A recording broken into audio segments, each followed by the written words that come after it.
Today we're going to be updating the 3.1 tier list video. Like I said before in the last tier list video, since I started playing CN, we will be updating this tier list with CN characters in mind. So we are going to go over Rubuska and Corvus today. And quick disclaimer, as always, with any kind of tier lists are subjective, and this is just what I think about the characters, what me and my chat thinks about the characters. It is not the end all be all of tier lists, so take it with a grain of salt. Okay, don't be salty. Also, please be civil in the chat and please be civil in the comments. If you agree or disagree, that's fine, just don't be mean about it. That's all I ask. Okay, let's just start with the Euphorias. We're gonna go with the Argus and a Knight Euphoria. For the Argus Euphoria, she did not really get any more additions to her supporting capabilities. She just got more and more damage. Basically, her follow-up attack does a lot more damage. She has a chance of doing it again, like 2. So it's actually crazy, especially if you put it with the Druid's E2, Euphoria 2, where she gets more Genesis damage, exploding at the end whenever your teammates use really high incantations. This also helps Mercurius stack like crazy. So now Argus is another amazing slot in the Marcus team, which is kind of getting a little bit crowded in that team. You got Marcus, Villa, Mercurius. Those are like the locks in for that team. But then you can also throw in Hizabeth in there. You can throw in Argus. You can throw in Kakania as well. So yeah, that team is really good right now. You have a lot of options. Putting Argus in the sub carry role, which honestly is very fitting at this point. Her Euphoria makes her just do straight up more damage. It doesn't really affect her buffs, or no, excuse me, her debuffs. So I'm actually down to put her into the sub carry role now. Can we fit Argus in here? I feel like there's a lot of already really good things here. I agree. I think we should, since Maldir she doesn't really do like the bulk of the damage. Yes, she does damage, but if we're kind of considering what Flutter Page does, +1 AP, gives buffs to follow-up attacks, Maldir is basically the same thing as Flutter Page. Obviously not as good as Flutter Page, but her kit resembles a lot of what Flutter Page is, and Flutter Page is already support right here. So I think we should classify Maldir as a support, and then we're gonna move Argus where Maldir is. Okay, so let's take Maldir out for now. We are going to move Argus right here, and she will be in the sub DPS for S tier. Even with the releases of the newer characters being ultimate focus like Centurion, A Knight, all those characters, I feel like they still haven't really brought out the most out of Maldir. She might be down here in the A+ tier. Is that hard? Is that too harsh? Let me reorganize our supports and then we're gonna rank Maldir. So I've decided we are going to move Kakania. Oh man, it's just because she does too many things. But yes, she is basically right now in the current meta, she's only thrown into a team. Obviously, if you're doing raids with Windsong, that's like her best in slot for damaging. But then other than that, you just kind of throw her into a team if you just need a bit more sustain. Like you just need a bit more damage reduction. So I'm just going to be putting her in survival because that's what her focus is right now. So now that we've freed up a spot in the support tier, we can just squeeze Maldir in here. Let me just slide everyone over first. So we're going to obviously have the impromptu supports at the very front because they're supporting impromptu. Very amazing damage, still really top tier. I'm actually going to be moving Mercuria up here. I mean, it doesn't really matter between Lopera and Mercuria. What sucks about Lopera right now is that yes, she is like universal. You can play her in every single team except the really good ones right now, and that's really sad to think about because if you look at the top right here, Nautica, Lucy, they both have arrays. They have the electric field array, they have the array from Semmelweis. You absolutely cannot play Lopera with the top DPSs in the game. You can play them with Ezio, which is good. but Ezio prefers other teammates than Lopera. Ezio follow prefers Flutter Page for Tutu. Ezio Ultimate prefers Getien, Cassandra, and then another healer. And then if you play Ezio, Cassandra, Getien in the ultimate focus team, you have the Getien array, so Lopera doesn't find herself there either. And then if you play Poison Ezio, you play Ezio, Tuesday, Flutter Page, whatever, Tuesday has the Poison array. So basically all these top tier DPSs don't want Lopera, and it's very sad. Yes, she is super universal. She can fit into any team except for the top tier team, because at some point before Corone came out, you could have played Lucy, Ulrich, Mercuria. That's what you can play in global right now. Lucy, Ulrich, Mercuria, Kipperina or something, if you don't want to use Flutter Page or Flutter Page is taken. I'm actually gonna put her right here now. Okay, we're ending the poll right here. Mercuria, I think Mercuria is better than Muldir as well. Very, very good. So then we're gonna keep the same. Mercuria is gonna stay right here, and Muldir is finally going to slot into the support category. So basically what happened was Argus Euphoria made her more of a sub DPS slash supportive sub DPS. So now she's doing a lot of damage. We're gonna move her into the S tier here. And then we're going to classify Muldir as more of a support because she's basically like the ultimate version of Flutter Page. Obviously not as good as Flutter Page, but she's pretty niche, but not as good or universal as Mercuria. That's why we have Mercuria just a little above her.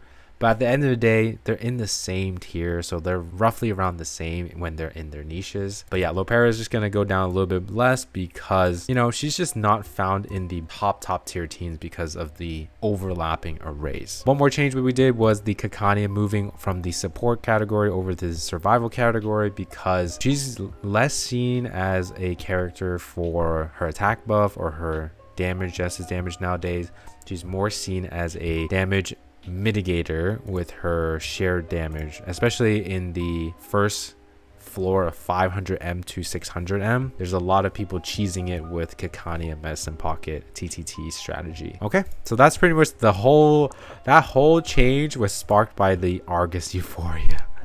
Okay, on to the second character that got a Euphoria in 3.1, A Knight. Oh my god, look at where A Knight is. Holy, he's in B tier pre-Euphoria. He is definitely better than Lilia. He's not going to be an A tier. A plus tier? I think he might be an A plus tier. I don't think he's on the level of Marcus. I also don't think he's on the level of like these other SDPS characters. Actually, yeah, let's pull A Knight out here. Here is my explanation, okay? Ultimate DPS, amazing character, and you want to use them for clearing AoE content, right?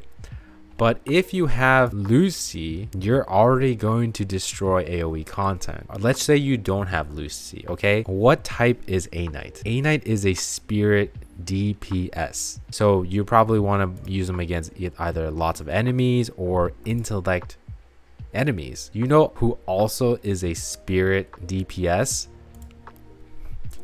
You know who also is a spirit DPS that is not even comparable to A Knight? So it's kind of like a situation where if you have Nautica, when would you ever use A Knight? Plus, Nautica is also amazing in AoE with her follow attack, with her ultimate. So it's kind of like if you have Nautica, when and why would you ever use A Knight? A Knight is going to be an A plus tier, but that's still pretty good considering that he was literally B tier and now he's A plus tier. Here we go, Rubuska. I think this one is pretty easy. She is a amazing healer. She heals so dang much. She also gets a crazy buffing ultimate that is honestly anyone can kind of use, right? So basically, very quickly about Rubuska. Rubuska is the best healer in the blood type team, but not only that, she is also a pretty universal healer. If you have ever played with the Euphoria for Medicine Pocket, whenever you get hit, Medicine Pocket is going to heal you, give you a little shield, give you sturdiness, and he's going to proc it 2 times, okay? So Rubuska, she has a heal that procs 3 times. So if you get hit 3 times, she's going to proc a heal every single one of those 3 times. Not only that, she will give a revive to every single person on your team. And then her ultimate is going to buff one character for 1 turn, giving them more HP, which is Nautica, what Nautica wants, giving them more crit damage. So basically any carry can take advantage of that crit damage. And she also gives ultimate damage. So any character does damage with ultimate can take advantage of that 1 turn buff from Rubuska. The most unique thing about Rubuska is the revive. There's no 6-star character healer that revives. There is a character that does revive your team, and that is Necrologist. But Necrologist, you have to cast the ultimate. But with Rubuska, you don't even have to. You just straight up enter the fight, and then you will have the revive. Yeah, Rubuska makes the Nautica team insanely crazy because Nautica can fill up the blood type gauge to her max stack, or 64, I think, like really fast. Maybe like turn 2, turn 3, you're already able to do 24, 21 spikes from her ultimate. She's really, really good. However, I know I've been glazing Rubuska, but now here is the con of Rubuska, okay? The con of Rubuska is what the chatter just said. She does not have a cleanse. But Tutu has a cleanse that cleanses everything. Kiparina has a cleanse for stuns, I believe, just stuns. Kind of limits Rubuska a little bit. Yes, she can keep healing you, but she can't cleanse you if you're stunned. But you do get a get out of jail free card if you get 1 shot. I'm going to be putting Rubuska in the S+ tier. I don't think anyone is going to disagree. I, however, don't believe she is better than Fatutu. I don't think she's better than Fatutu for general use. Fatutu is just, you can put her literally on any team. She has damage mitigation as well. If you've seen the clip, there's a clip where my Nautica gets clipped for 20,000 damage. Rubuska revived her. But here's another situation. If you have Fatutu there instead of Rubuska, basically that 20,000 damage would have been split amongst your 4 teammates. So they will all take like 4,000 damage and no one would die because the damage is split. So you can survive through the damage spreading with Fatutu, or you can survive with the revive. They both will help you tank a big hit, is what I'm trying to say. I personally value the cleanse more. So I'm going to keep Fatutu in the very front here because I think Fatutu is still the best sustain. Yeah, I think Kiparina stays. Kiparina is the best shielder. You sustain with heals, you sustain with shields, and then we just have a new addition with Rubuska because she just gives so much healing, she gives the revive, and she's part of the best team in the game, or one of the best teams in the game. All right, so we're gonna talk about Corvus here. I'm going to talk about just a little bit, and just based on my experience with her in the trial, which is very skewed because she is P2 in that trial, but also just of me watching other people play her, and then some showcases, and then just like whatever CN has. I'm still not impressed, unfortunately. I think it just takes too long for her to ramp up to start doing damage. And here's another thing for you guys to consider. If we're strictly talking about Reveries 600 to 1000, she does not have that much time to ramp up, unfortunately. But if we're talking about raids, then heck yeah, she's insane. Once you get to round 15, I think it just ends. So one thing they could do to nerf Corvus is if they release a time trial, like a time trial stage where it's like you have 10 rounds to beat the stage or else you don't get 3 stars. So that would incentivize you playing characters that don't need to ramp up. You just need to be quick. Like if the max stage of the max turns is 10, Corvus is not getting to her full potential. So that's just me just thinking about what could come in the future that could affect her. One more thing, we have to compare her to obviously Lucy. We have to talk about this really quick.